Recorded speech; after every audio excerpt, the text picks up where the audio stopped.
Boa noite, irmãos. A paz do Senhor Jesus. Que bom a gente poder se reencontrar. Você que estava com a gente de manhã, ou mesmo você que está fazendo deste culto, seu primeiro culto deste domingo. Que Deus abençoe você, que nós possamos viver um momento abençoado aqui em sua presença. Compartilha, marque as pessoas, divulgue esta mensagem, espalhe esta mensagem a quantos você puder, porque o Senhor deseja nos abençoar e sua vida pode ser instrumento de salvação e abençoamento a tanta gente. Então não se constranja, não se prive deste privilégio de poder fazer com que, através de um link aí, de uma mensagem que você pode mandar a alguém, talvez você possa mudar a vida de uma pessoa, fazendo chegar até ela a mensagem do Evangelho de Jesus. Que Deus abençoe você, que Deus abençoe sua casa, abençoe a sua família.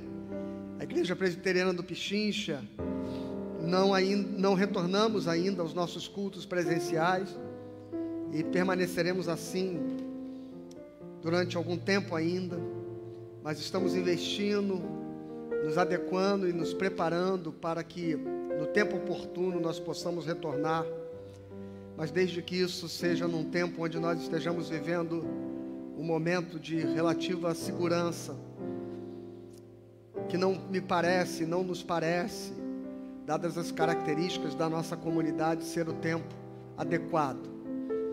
As últimas notícias nos deixam preocupados em relação à elevação dos casos no estado, na cidade do Rio de Janeiro. Oramos por isso, mas ao mesmo tempo tentamos nos preservar com sabedoria, com prudência. E que bom que existe um modo, que é este que aqui está, onde nós podemos estar em comunhão, onde nós podemos repartir este tempo, dividir esta palavra. E que Deus abençoe você, e que este seja um momento onde você não se distraia, não se disperse, que você possa exclusivamente separá-lo para adorar Jesus. Vamos orar? Pai, obrigado por esta noite e por nós podermos juntos cultuar a Ti, adorar o Teu nome e engrandecer-Te. Que em cada lar e cada família onde chega esta conexão, que este momento seja um momento de celebração, de paz, de consolo. Que hoje chegue salvação nesta casa, Senhor. Que hoje chegue salvação nesta vida, neste lar e neste coração. No nome de Jesus Cristo eu te peço e também te agradeço. Amém, amém. Vamos adorar o Senhor, vamos exaltar o seu santo nome. Graça e paz ao coração que está nos acompanhando neste momento. Vamos juntos louvar e adorar e bendizer e exaltar o nome precioso do Senhor.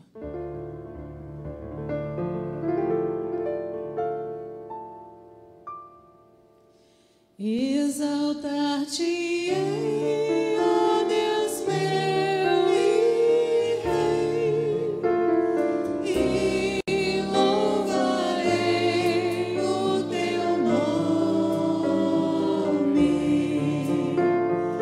Exaltar-te-ei, ó Deus meu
Poderoso, poderoso nas batalhas.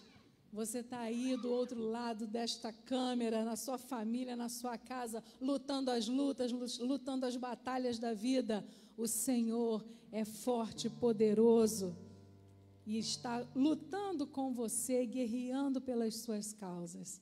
Aleluia! Louvado seja o nome do nosso Deus. Porque esse Senhor dos exércitos, que a gente deseja tanto que as nossas batalhas sejam vencidas, Ele é aquele que inspira a nossa vida, enche o nosso ser da sua presença, para que a gente tão somente confie que Ele faz todas as coisas acontecerem. Os pardais, as andorinhas, os pássaros têm os seus ninhos e são alimentados por esse Deus. Se Ele faz tudo isso pela natureza, quanto mais não fará por ti? Ó Deus.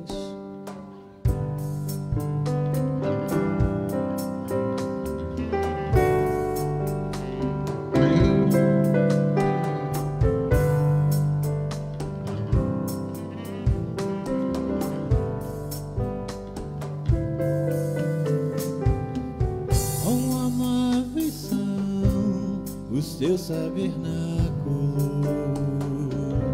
Senhor dos exércitos,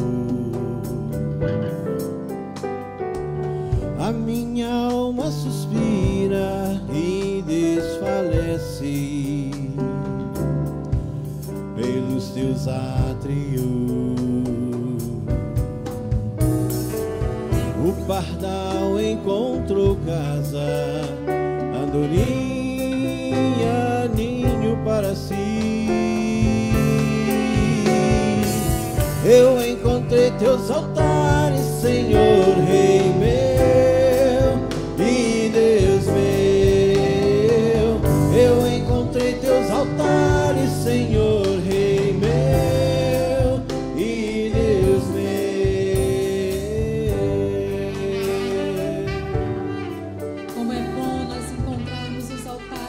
temor do Senhor. Bem-aventurados aqueles que habitam em tua casa,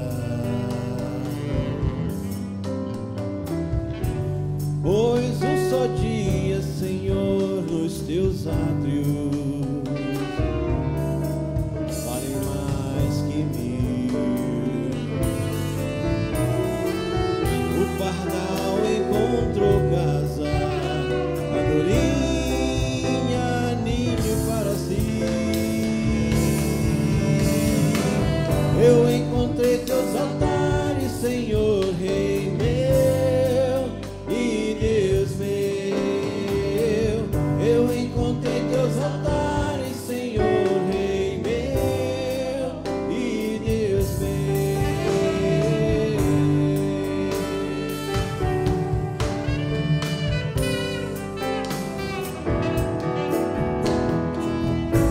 Pois o Senhor é sol e escudo, a graça e glória. Não negará bem algum aos que vivem corretamente.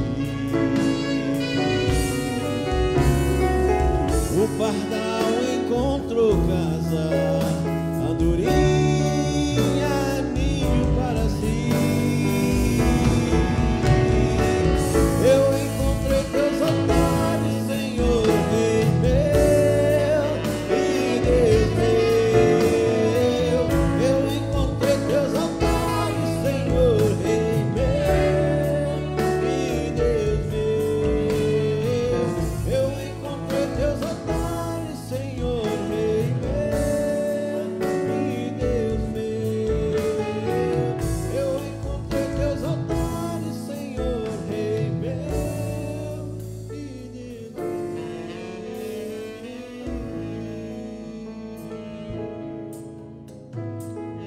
Pois o Senhor é sol e escudo.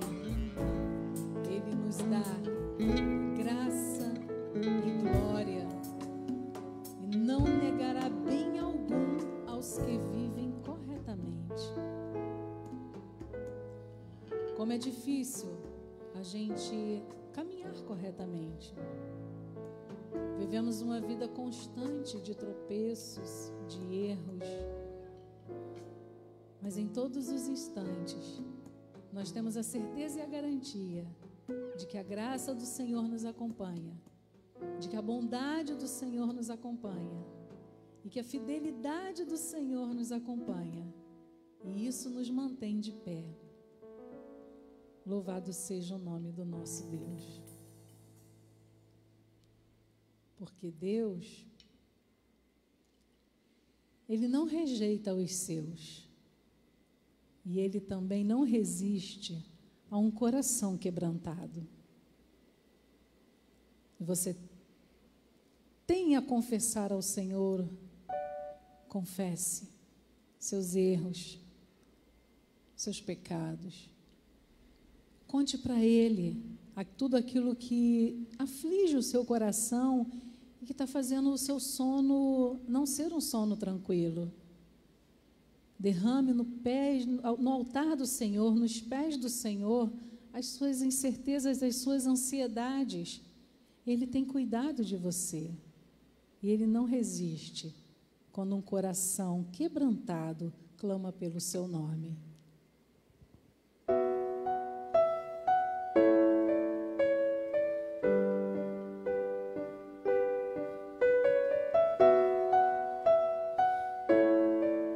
É tudo que eu tenho, Senhor. Tudo que eu tenho a te ofertar é um quebrantado coração. Eu queria ter muito, muito mais, mas tudo que eu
as lamúrias da minha existência, derramando sobre si as minhas transgressões, derramando diante de Ti tudo aquilo que eu sou, tudo aquilo que eu nada sou. Pai, porque a Tua presença é o que me faz viver, é a Tua presença que me faz acreditar, é a Tua presença que me faz caminhar, é o que me faz sentir que um dia, Pai, um dia a vitória há de vir, porque o Senhor virá nos buscar, porque o Senhor nos levará ao Teu encontro, porque nós estaremos juntos face a face. É a Tua presença que me dá esta garantia. Por isso me encha de Ti, Espírito Santo, me encha do Teu amor, me encha, porque cada vez mais que eu estiver completo de Ti, mais vazio de mim eu estarei. E tudo que eu quero Te ofertar, Pai, é o meu quebrantado coração.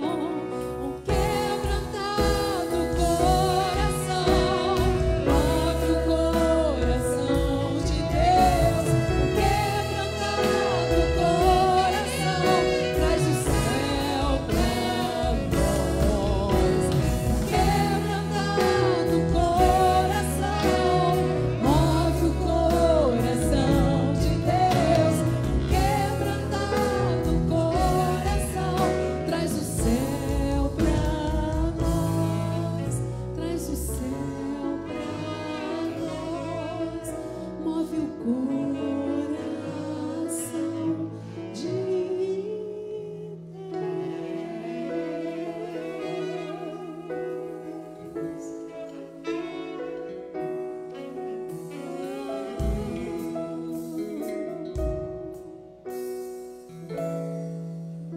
Aleluia, aleluia, Senhor Jesus.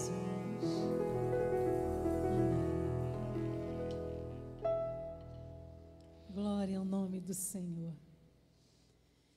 Como é bom estar na casa do nosso Deus. E é bom estar aqui no templo, no santuário. Muito bom que o Senhor está aí com você. Tudo isso requer recursos, investimentos, e tudo isso requer fidelidade do povo do Senhor. Por isso, esta é a hora de você dedicar suas ofertas, seus dízimos. E você que não é membro da igreja, mas deseja contribuir com esta obra, com esta causa, Deus te abençoe imensamente e que você também louve ao Senhor com a sua oferta. E todos os sábados estamos aqui recolhendo os mantimentos para abençoar as pessoas que estão no cadastro da igreja, contribuindo com as suas cestas básicas, seu kit de higiene pessoal e limpeza. Faça a sua parte. Deus te abençoe imensamente em nome de Jesus. Enquanto isso, enquanto louvamos, você terá acesso ao número da conta e aos horários que você pode fazer a sua contribuição. E quem tem poder para tirar o pecado de nossas vidas? Só o Senhor, maravilhoso Deus.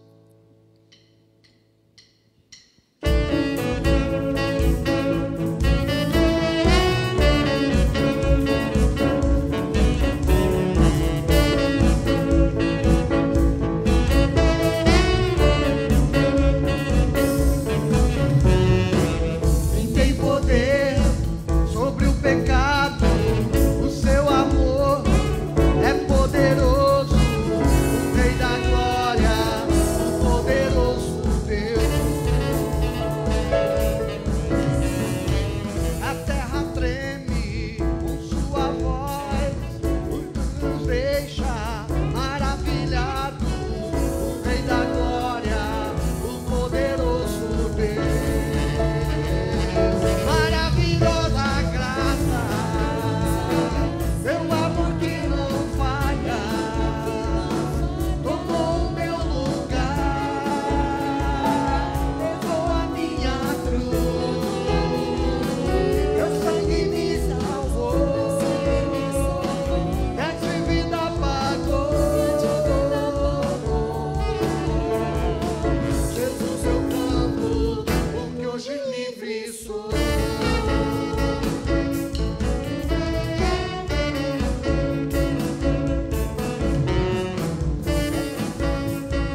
Aleluia, porque digno é o Cordeiro que a morte venceu, e digno é o Cordeiro de Deus.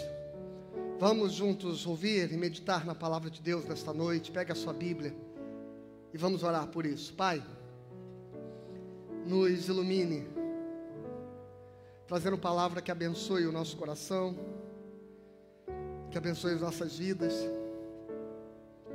que nos levem a refletir, mas sobretudo a mudar, a transformação, e a que sejamos edificados em Ti. É o que eu te peço no nome de Jesus. Amém.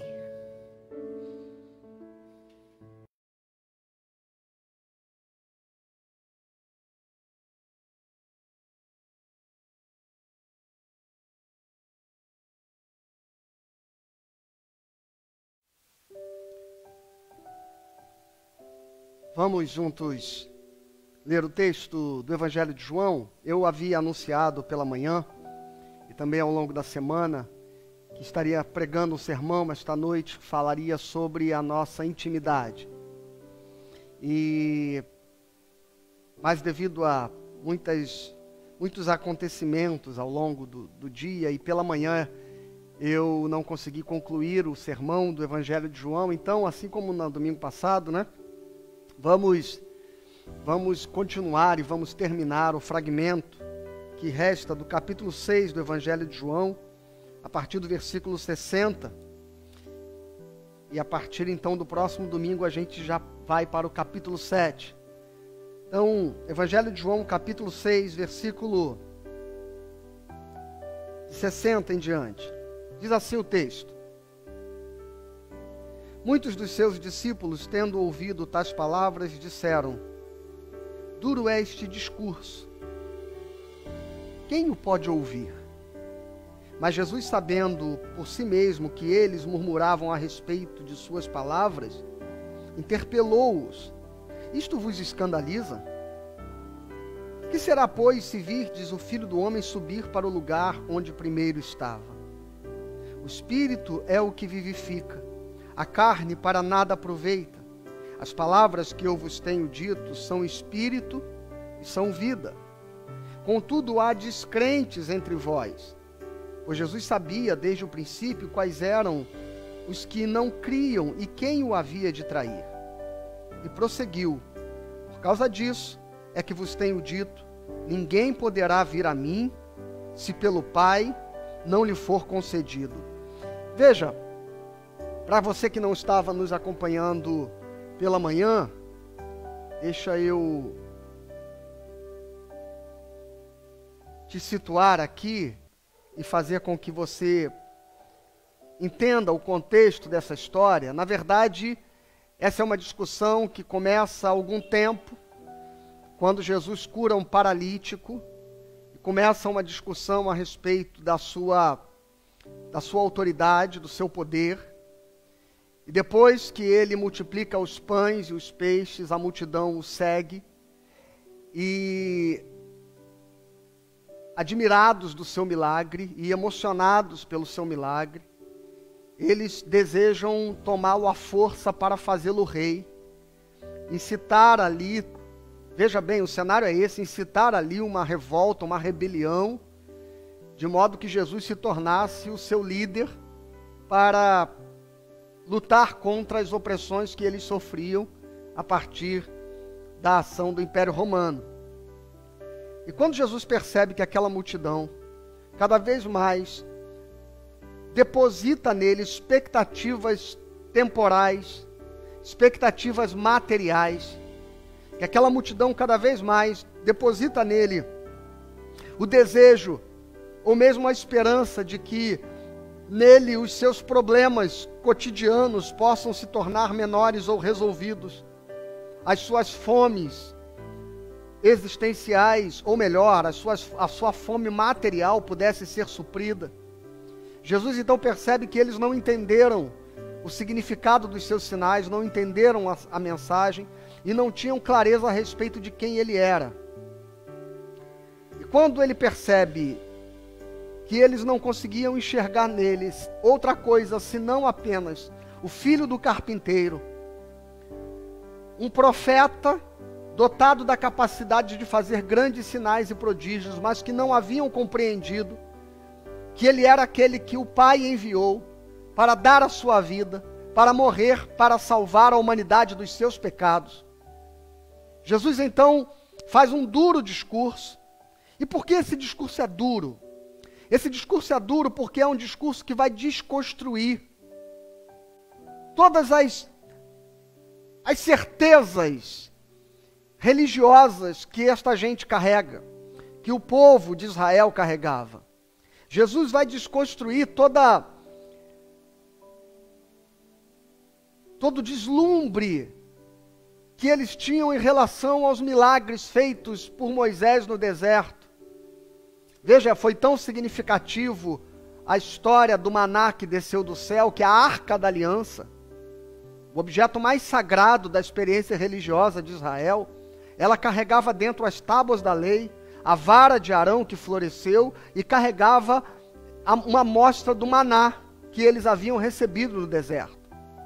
A experiência do êxodo, a experiência da libertação e a construção da identidade religiosa de Israel a partir da figura do profeta Moisés era aquilo de mais importante e relevante que eles tinham.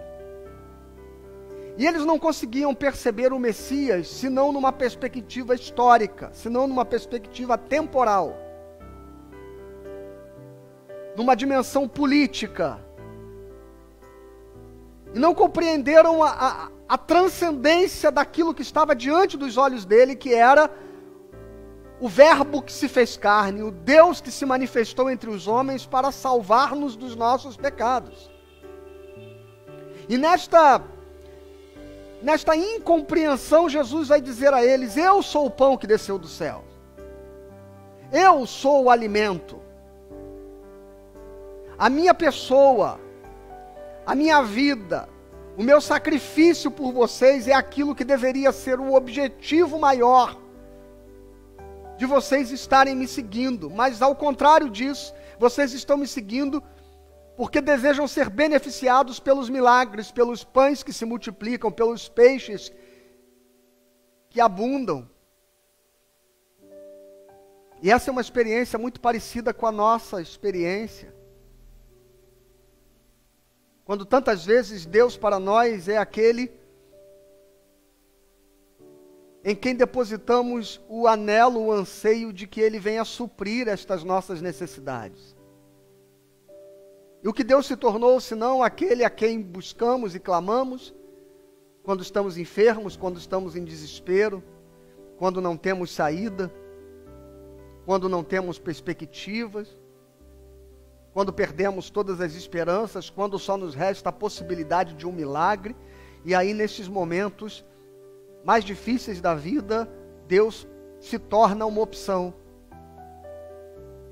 Deus se torna uma alternativa. Deus se torna provável.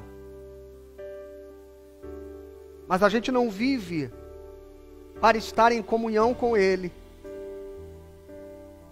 A gente não vive para desejar a sua presença, a gente não vive buscando. E quando eu digo a gente, naturalmente, eu estou dizendo um aspecto geral da humanidade.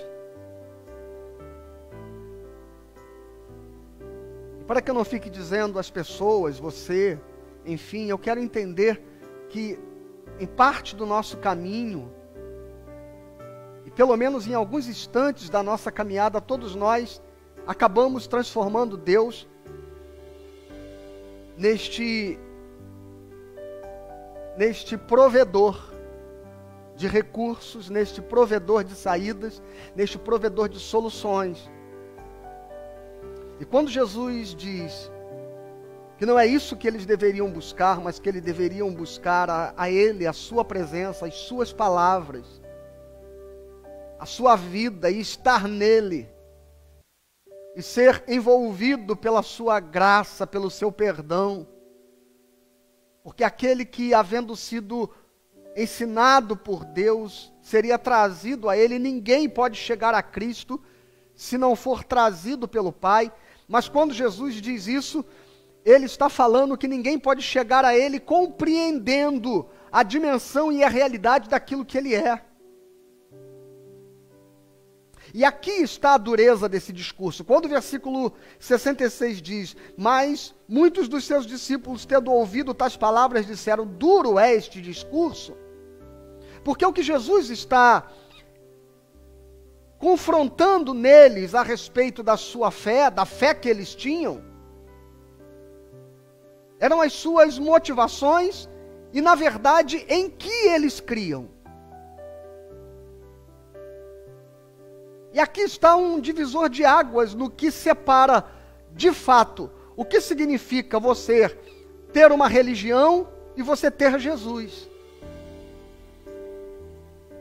Você acreditar em Jesus e você crer em Jesus Cristo como Senhor e Salvador da sua vida. E são coisas distintas e absolutamente diferentes. E esta gente acreditava em Jesus. E esta gente seguia Jesus. O texto chama eles de discípulos. Porque discípulos não eram apenas os 12. Discípulos eram todos aqueles que haviam se disposto a serem discipulados, ensinados e seguirem Jesus. E havia uma multidão. E se a gente considerar a multidão que o seguia durante o milagre da multiplicação dos pães, nós estamos falando de mais de 5.000 pessoas.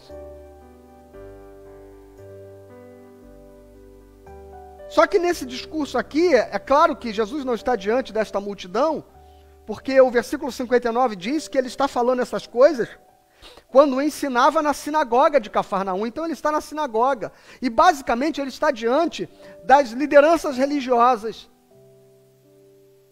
dos mestres da lei, dos fariseus, dos rabinos. Ou seja, ele estava naquilo que era a igreja do seu tempo. E ele estava diante daqueles que eram os pastores do seu tempo. E ele estava diante daquela plateia que acompanhava e era liderado por aqueles pastores e que frequentavam aquelas igrejas que eram chamadas de sinagoga. E ali, na Galileia, era o seu espaço de culto. O templo estava um pouco longe. E eles iam ao templo durante as festas santas, mas o cotidiano religioso, o semanal, o Shabá, era celebrado nas sinagogas, aquilo que era o espaço de culto, o espaço de ensino, o espaço de orações daqueles que estavam longe do templo. Quando se está em Jerusalém, naturalmente, você recorre ao templo. E quando você está fora de Jerusalém, você recorre às sinagogas. Então eram as igrejas do tempo de Jesus. E é nesse espaço religioso, é nesse espaço de gente que vai buscar a Deus, é nesse espaço de gente que vai aprender as Sagradas Escrituras, que Jesus faz um discurso dizendo a eles que eles não entendiam nada.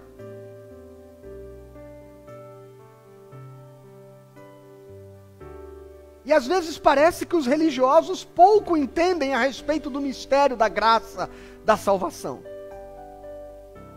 Por que eles dizem duro é este discurso? Quem o pode ouvir? Porque é muito duro você ouvir que toda a construção religiosa que você elaborou e no qual você firma os critérios, as certezas a respeito da sua salvação ou do seu relacionamento com Deus, de repente chega este homem, filho do carpinteiro de Nazaré, e diz que há um grande equívoco nas suas premissas, nos seus pressupostos, nos seus ritos, naquilo que você considera sagrado, naquilo que você se apega como sendo a maior expressão de salvação na sua vida, e Jesus diz que você está vivendo uma grande ilusão religiosa. É muito duro ouvir isso dentro da sua igreja, que aquele lugar está cheio de enganos.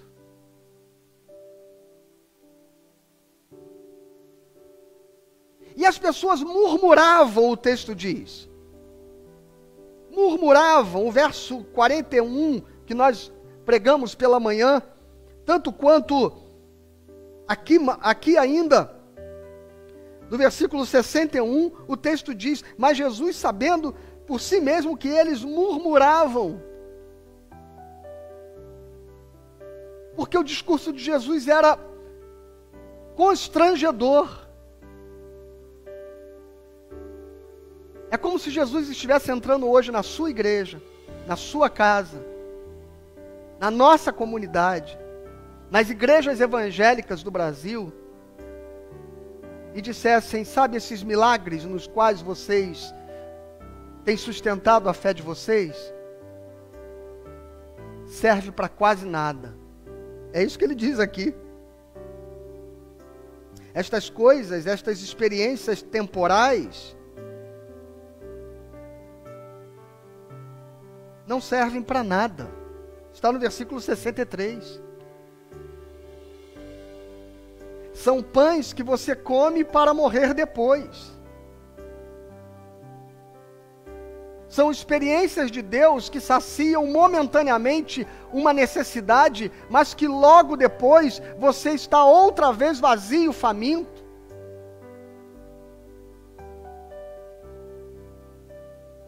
E a igreja precisa se tornar, na verdade, então, uma grande repositora de necessidades, de suprimentos em suas prateleiras de opções religiosas, para que as pessoas possam semanalmente voltar para buscar os seus milagres, os seus pães e os seus peixes que são multiplicados. E de repente o maná desce do céu e se torna a coisa mais importante de suas vidas. E de repente o rosto de Moisés brilha, e a vara de Arão floresce, e isso se torna a experiência mais gloriosa, e estes personagens passam a dar significado à experiência religiosa desse povo. E a lei, e todos os ensinamentos da lei, passam então a serem o caminho, o rito, o manual de conduta e prática, que se eles tiverem o cuidado de seguir, garantirá a eles a salvação.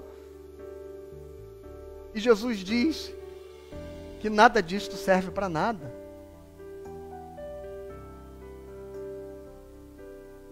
E ele diz: só em mim há eternidade, só em mim vocês terão vida. Eu sou o pão, eu sou aquilo que vai matar a sua fome. O meu corpo é comida e o meu sangue é bebida. Quem crê em mim viverá para sempre. Quem come da minha carne não terá fome. Quem bebe do meu sangue não terá sede. Porque eu sou aquele que veio dar a minha carne, dar a minha vida, dar o meu corpo para salvar o mundo dos seus pecados. Então, a única experiência capaz de produzir salvação no homem é a experiência de crer em Jesus Cristo como Salvador, como aquele que perdoa e justifica pecados.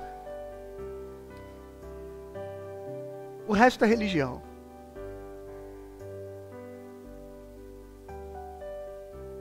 O resto é ritual. O resto é tradição. O resto são hábitos, costumes, doutrinas, preceitos.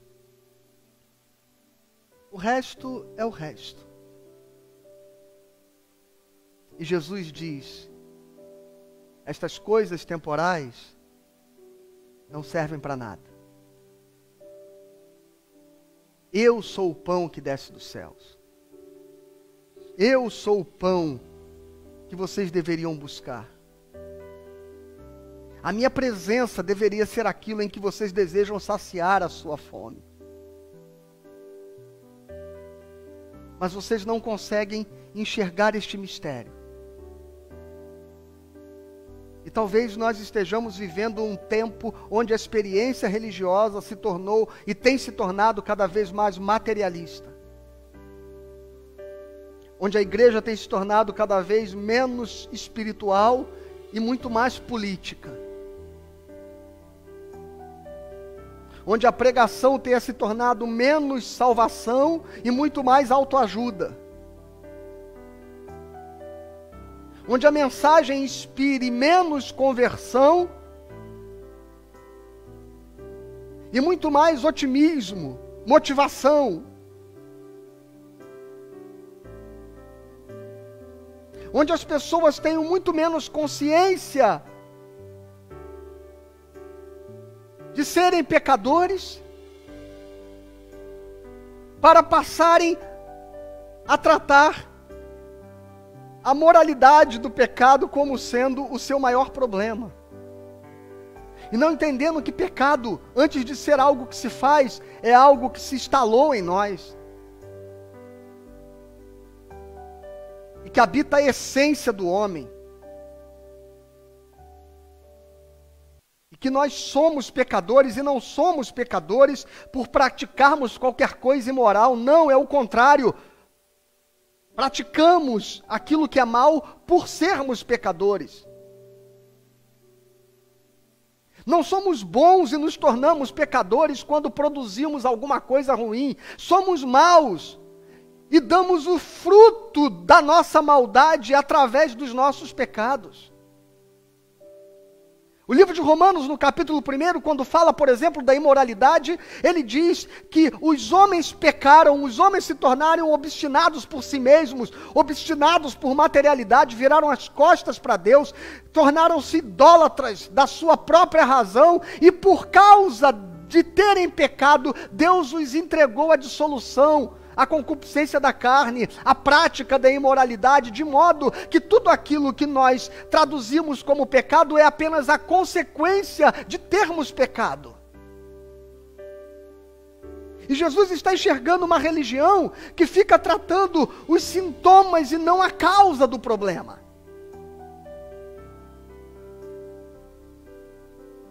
E é por isso que todo esse esforço de comportamento, de ficar policiando o que se veste, onde se vai, o que se ouve, para onde se olha, o que se toca, o que se come, o que não se come, todo este esforço de controle comportamental tem produzido muita estética e muito pouca ética.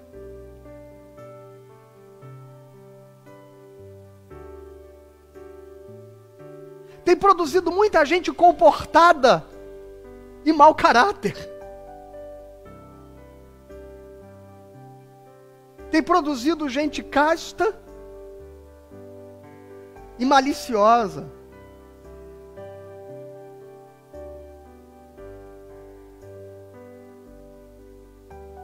Tem produzido cidadãos de bem que discriminam, ofendem, excluem, preconceituam, humilham, condenam, acusam, julgam.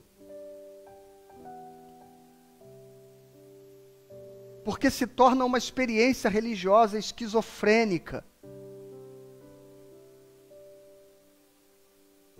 Você querer seguir Jesus, mas não entender a transcendência, o poder sobrenatural da obra da salvação.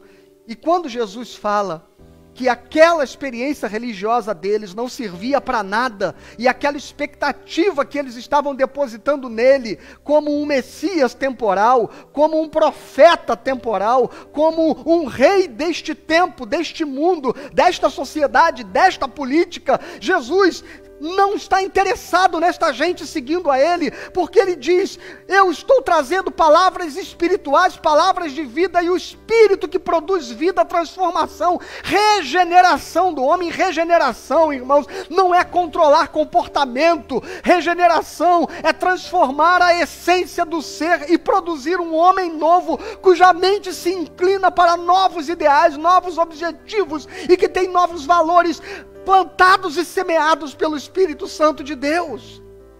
E os frutos e as boas obras, elas se produzem como consequência de um ser que nasceu de novo, e não como esforço de um ser corrompido, depravado, que tenta por via de regras, leis, conduta e moralidade, tornar-se melhor pelo seu próprio esforço. Jesus está dizendo que isto é da carne, e isto não serve para nada. E eles dizem: então a nossa religião não nos dá salvação, a nossa religião não nos dá vida eterna, a nossa religião não nos redime, a nossa religião não nos garante a eternidade. O Jesus que nós estamos seguindo, ele não é o que nós esperamos ser, mas ele quer que a gente acredite que ele é o Filho de Deus que desceu para salvar o homem do seu pecado. E Jesus diz: se vocês não conseguem entender isso, que eu vim dos céus, que eu vim do Pai, para dar a minha vida, para justificar vocês dos seus pecados, vocês vão acreditar muito menos quando ouvirem falar que eu voltei aos céus. E há quem ache, na verdade, que isso tudo são grandes mitos cristãos. A ressurreição, a ascensão.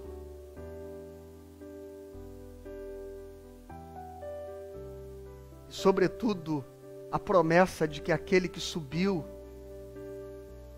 de lá voltará para buscar o seu povo, para estabelecer o seu reino eterno. Que os mortos nele ressuscitarão. E Jesus diz: com essa experiência religiosa de vocês, que só enxerga a materialidade, que só enxerga o hoje e o agora, vocês estão frequentando a igreja, vocês estão lotando auditórios, vocês estão chorando, se emocionando, vocês estão cantando, erguendo as mãos, se ajoelhando, vocês estão produzindo inclusive grandes obras, benfeitorias. Vocês se tornaram importantes, conhecidos, influentes. Mas a carne para nada aproveita. A igreja de Cristo precisa voltar a ser um lugar onde impera o Espírito da verdade, o Espírito da palavra, um Espírito que nos faz viver a esperança da eternidade e que faz com que nós vivamos sobre a consciência de sermos pecadores perdoados e que não vivamos nesta consciência de que somos pessoas ilibadas, corretas, meritoricamente superiores e que por conta das nossas práticas, dos nossos esforços, da nossa piedade, da nossa dedicação religiosa, nós alcançaremos a vida eterna. Jesus diz que este é um processo inútil do que diz respeito à salvação. Apenas se você crer nele como seu Salvador, você terá a vida eterna.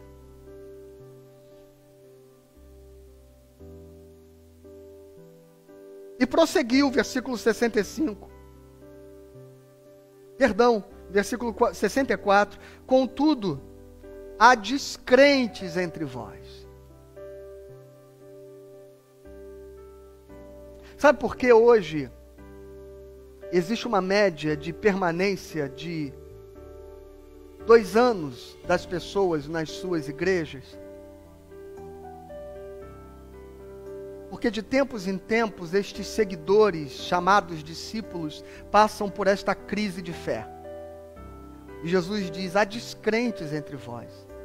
Há gente que me segue, mas não tem fé.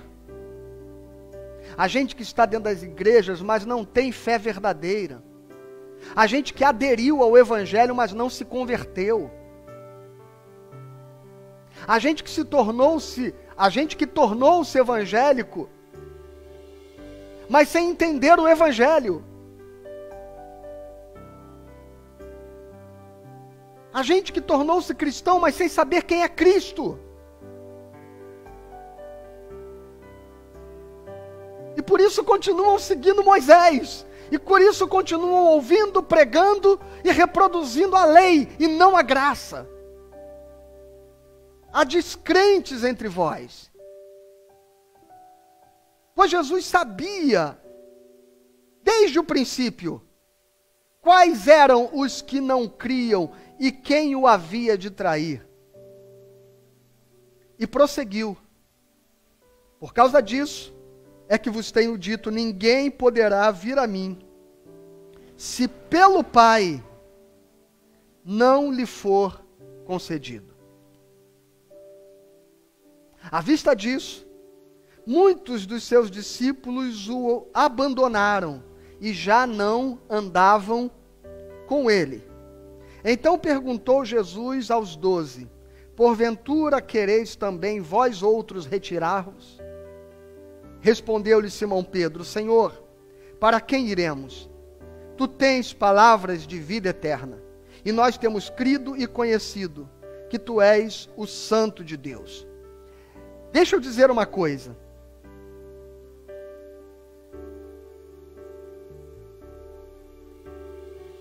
Esta fala de Pedro não significa que os discípulos dos 12 que seguiam Jesus também não viviam as suas crises de fé.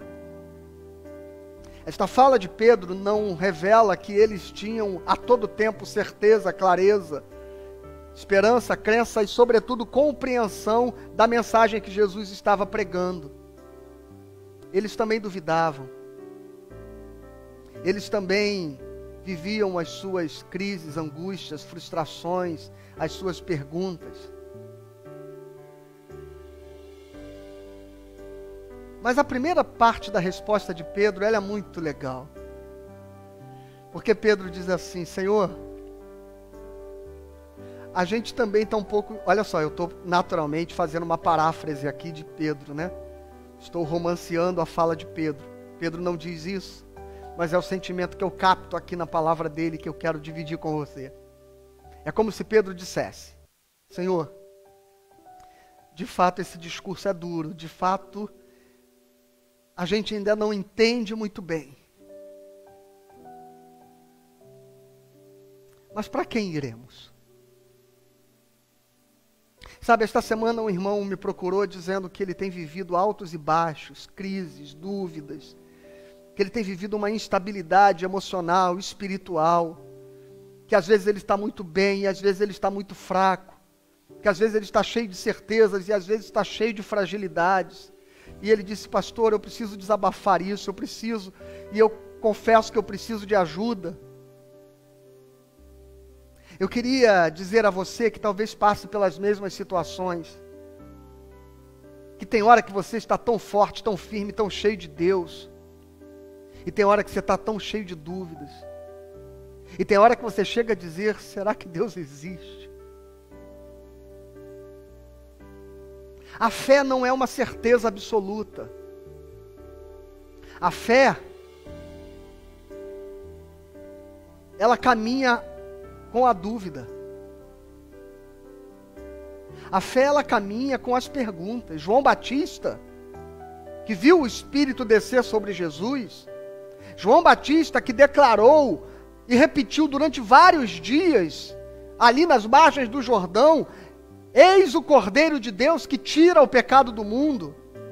João Batista, que foi aquele que fez o prenúncio e que anunciou Jesus Cristo, que o apresentou como Salvador, como aquele a respeito de quem as Escrituras falavam. Quando esteve preso, quando foi sentenciado de morte, quando soube que a sua cabeça estava pedida e que ela seria ofertada numa bandeja, ele manda 2 de seus discípulos a Jesus para perguntar a Jesus. E eles falam com Jesus: João mandou te perguntar se você é mesmo aquele que nós esperávamos, ou se nós devemos esperar outro.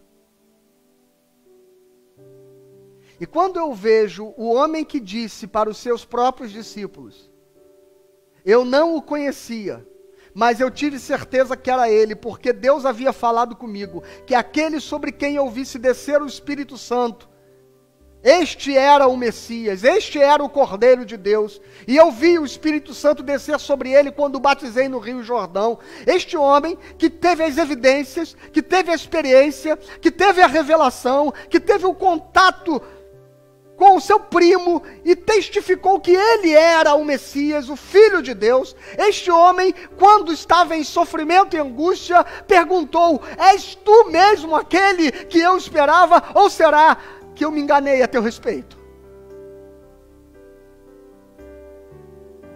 Quem sabe você esteja vivendo estas crises, estas angústias, estes medos. Quem sabe você questione a sua fé. E talvez você ache que as suas dúvidas, elas são incompatíveis com a fé.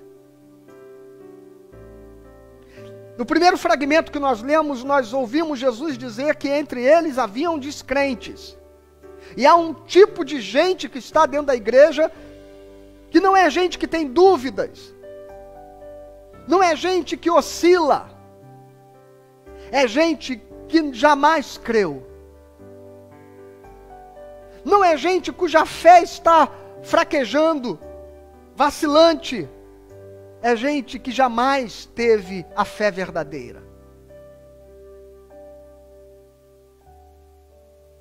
E Pedro, que está entre os 12, ele diz: Senhor, para quem iremos? Irmãos, às vezes as coisas, para nós que caminhamos na fé e no Evangelho, às vezes elas não vão bem. Às vezes a gente tem medo, duvida, sofre, chora. Às vezes a gente vive crise, tem horas que a gente briga com Deus. Tem hora que a gente se decepciona, tem hora que estar na igreja é difícil. Tem hora que permanecer em comunhão é um desafio. Tem hora que continuar no caminho, olha, é uma tarefa muito desafiadora. Mas a grande questão que Pedro está dizendo aqui, está nos colocando é: para quem iremos?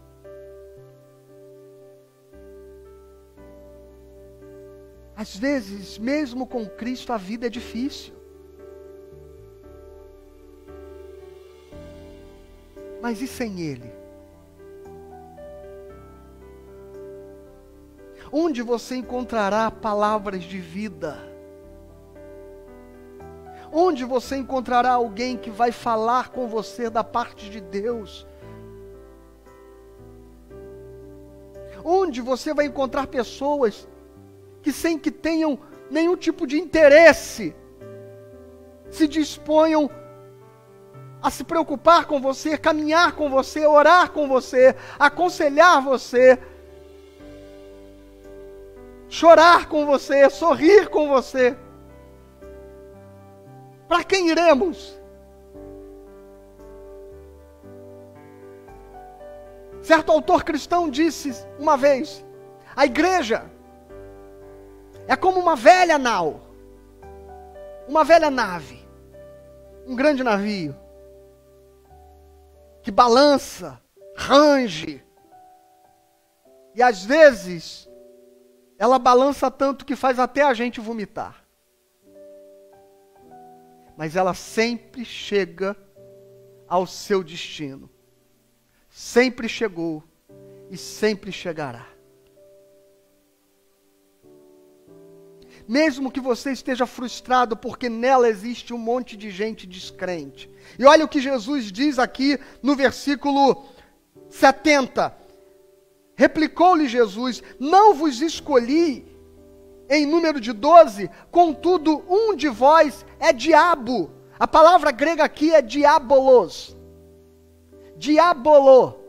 Antes de você pensar naturalmente no cramunhão, no sete pele, no coisa ruim, diabolô é uma palavra que é o oposto de símbolo. Símbolo é aquilo que liga, é aquilo que conecta, é aquilo que dá sentido e significado. Diabolô.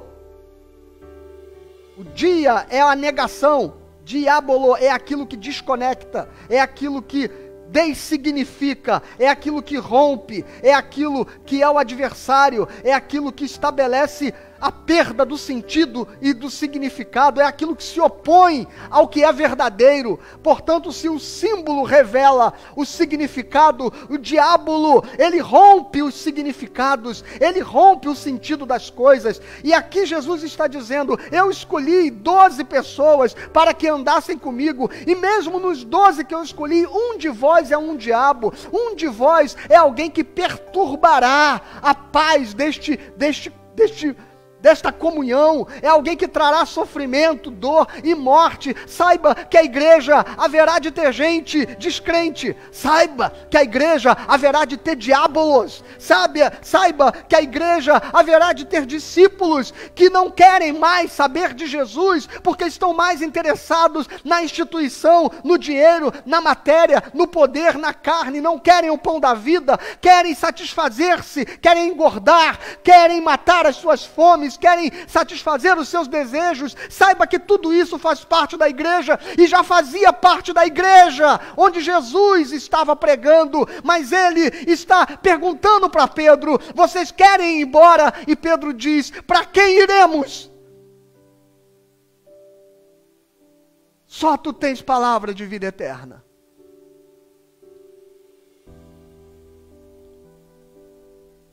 E aqui tem uma frase fantástica: e nós temos crido e conhecido, versículo 69, que tu és o Santo de Deus. Nós temos crido e conhecido que tu és o Santo de Deus.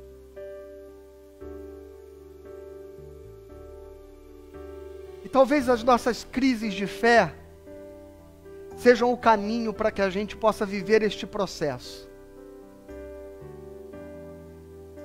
Da gente dizer: Senhor, às vezes eu duvido, às vezes eu não entendo, às vezes eu não compreendo,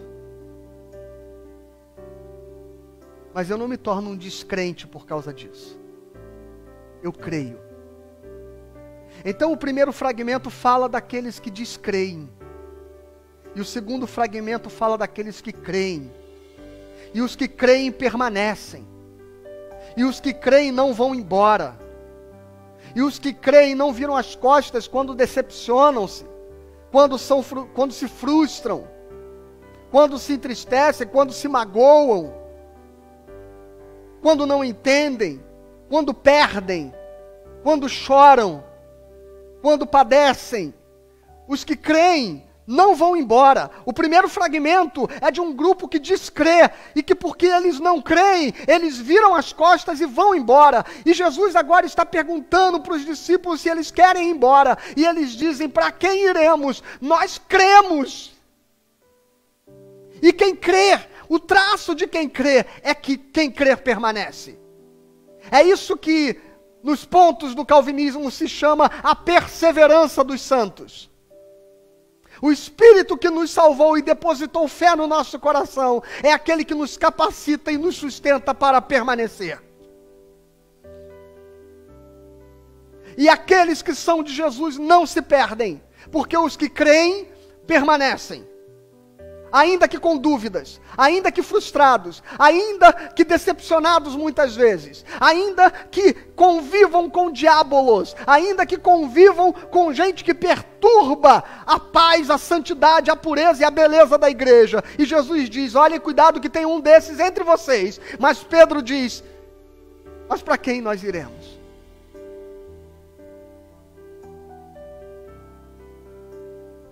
Onde você encontrará tal perfeição?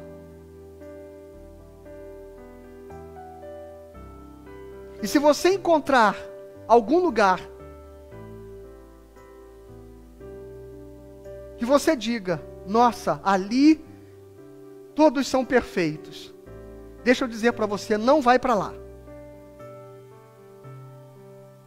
porque senão você vai estragar.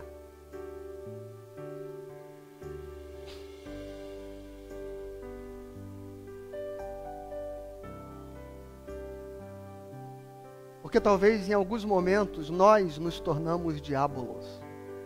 Este Pedro, em certa ocasião, Jesus olha para ele E a partir de uma das suas frases, palavras marcantes a respeito de Jesus, Jesus diz: para trás de mim, Satanás. Senhor, para quem iremos? Eu sei que as coisas não são perfeitas aqui. Mas só Tu tens palavras de vida eterna. Só aqui se prega o Evangelho. Só aqui eu posso ser edificado e conhecer-Te. E aí, esta é a segunda palavra significativa de Pedro. Quando ele diz: nós temos crido e conhecido que Tu és o Santo de Deus. E este talvez seja o desafio da sua fé. Porque você creu, mas você precisa conhecer.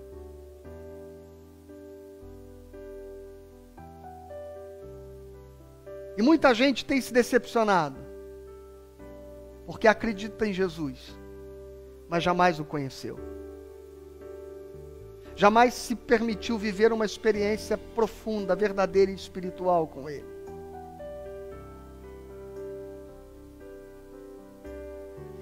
Pedro diz: nós temos crido e nós temos conhecido.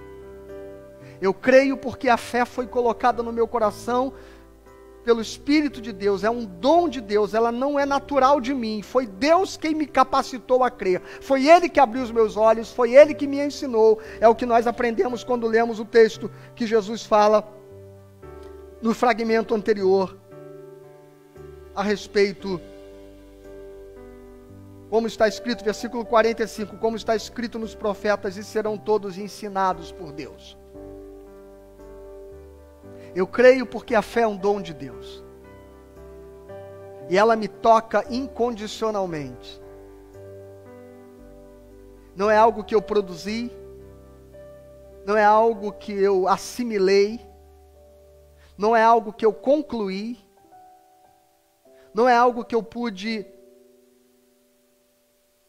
constatar e provar, mas é uma experiência sobrenatural de simplesmente crer em Jesus como o meu Senhor e Salvador.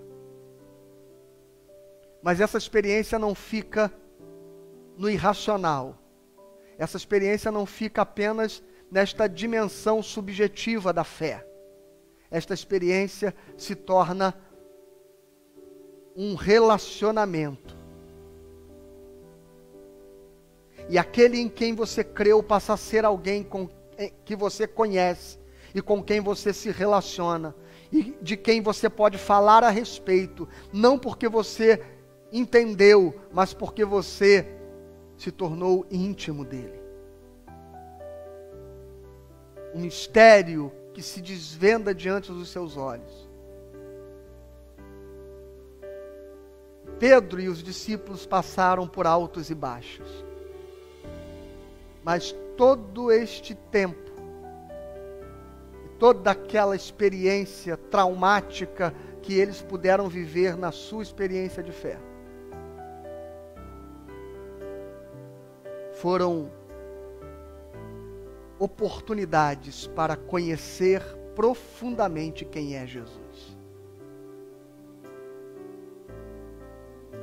A qual dos dois grupos você pertence? O primeiro grupo, dos que descreem e vão embora, ou dos que creem e permanecem, e que suportam, e que resistem, e que persistem, e que insistem, porque sabem que só Jesus tem palavras de vida eterna. Que Deus dê direção para a sua vida hoje, viu? Que você não se perca no caminho, que você não desanime, que você não volte atrás. Seja crente, e seja crente em Jesus. Ainda que os diabos, não os de chifre e rabinho, mas os que dentro do povo de Deus usurpam, ufanam a mentira, a soberba, a malícia, a astúcia, a arrogância. Ainda que esta gente esteja entre nós, mas saiba que nós não estamos aqui por causa dos homens imperfeitos, mas por causa daquele que é perfeito e em quem nós encontramos vida eterna. Fica firme, creia, porque se você crer, você também vai conhecer que Jesus é a tua fonte de vida, de cura, de transformação e de salvação. Pai, abençoe esta vida, abençoe este coração, seja com teu filho, com a tua filha, traga sobre ele esta certeza e esta convicção de que é preciso permanecer e perseverar no caminho, de que a vida, ó Deus, que as coisas que estão diante de nós não são coisas que nós devamos desistir por conta das dificuldades, mas que nós devemos crer que estes processos da vida passam. E que o que mais importa é o destino onde vamos chegar. E que nós não nos afastemos dele, do alvo. Que nós vivamos como Paulo diz aos filipenses, que uma coisa nós fazemos, que esquecendo-nos das coisas que ficam para trás, nós prosseguimos para o alvo, para alcançar a nossa soberana vocação em Cristo Jesus. Traga, portanto, paz, esperança e vida a este coração, para que ele possa passar por este momento de medo, de dúvida, de insegurança, de instabilidade. Porque aquele que crê em ti, ainda que morto, viverá. E quem vive e crê em ti não morrerá eternamente. Portanto, uma certeza nos está garantida de que nós alcançaremos a vida eterna em Jesus Cristo. Amém e amém. Deus abençoe a sua vida, Deus abençoe a tua semana, Deus abençoe a tua casa, a tua família. Na terça-feira nós estaremos juntos na reunião de oração, na quinta no nosso devocional, todos esses 2 dias às 19h30 em lives aqui pelo Facebook, e que seja uma experiência de edificação também para você, viu? Se você precisar de ajuda, se você precisar de aconselhamento, se você precisar de uma palavra, por favor, busque os nossos contatos. Você pode escrever nos comentários, você pode entrar no Facebook, deixar ali um comunicado, você pode nos deixar mensagens no YouTube, por qualquer que seja a nossa rede social. Nós temos um grupo de WhatsApp que você pode participar, onde você vai receber os nossos comunicados oficiais, onde você vai receber os links das nossas programações, dos nossos cultos. Então, fica com a gente, caminha, fica firme, porque, como eu disse, ou melhor, como eu citei aqui, a igreja balança, range, e às vezes a gente até enjoa, mas ela chega ao seu destino. Sempre chegou e sempre chegará. Uma boa semana. Que a graça do Senhor Jesus, o amor de Deus o Pai, a comunhão e as consolações do Espírito Santo sejam sobre você, a sua casa, a sua família, hoje e sempre. Amém. Amém. Nós vamos ouvir agora uma canção que fala aos nossos corações a respeito da firmeza na fé. São 2 cânticos que nós cantaremos juntos, e um deles é o cântico 93 do Inário Presbiteriano, que diz: a minha fé e o meu amor estão firmados no Senhor. Estão firmados no Senhor. Uma boa semana, e a gente se vê ao longo desses dias. Graça e paz.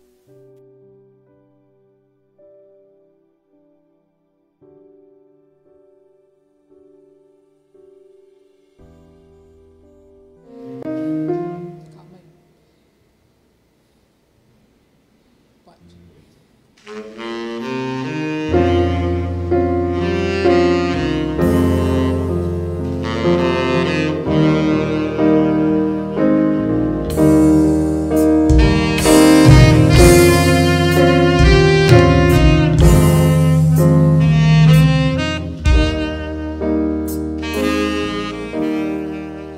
Só em Cristo posso confiar.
Só Cristo homem se tornou, frágil bebê, mas pleno Deus, que dom de amor, justiça e paz, a salvação que a todos traz.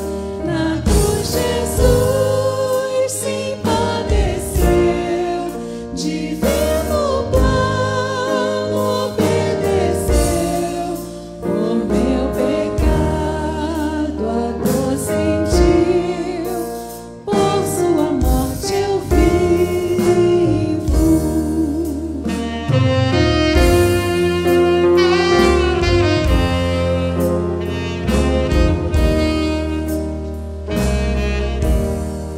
Seu corpo inerte ali ficou, luz que ante as trevas se apagou. Glorioso dia então surgiu, vivo ele está, ressuscitou, vitória eterna conquistou, do meu pecado livre estou, de Deus eu sou e Ele é meu, comprou-me com sangue de Jesus. A minha fé e o meu amor estão firmados no Senhor, estão firmados no Senhor.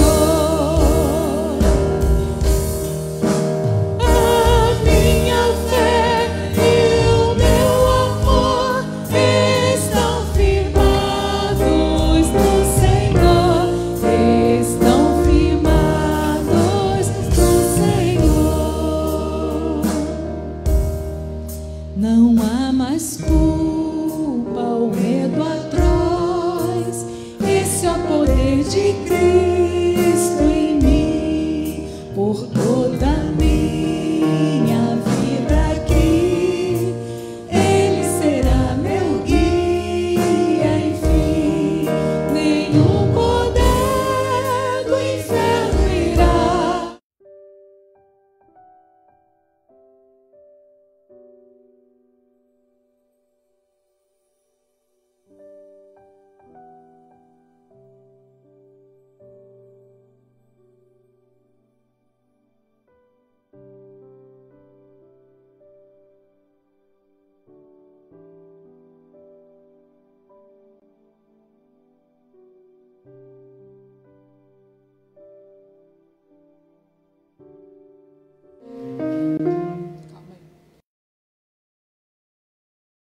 Vou me chamar, em Cristo eu vou permanecer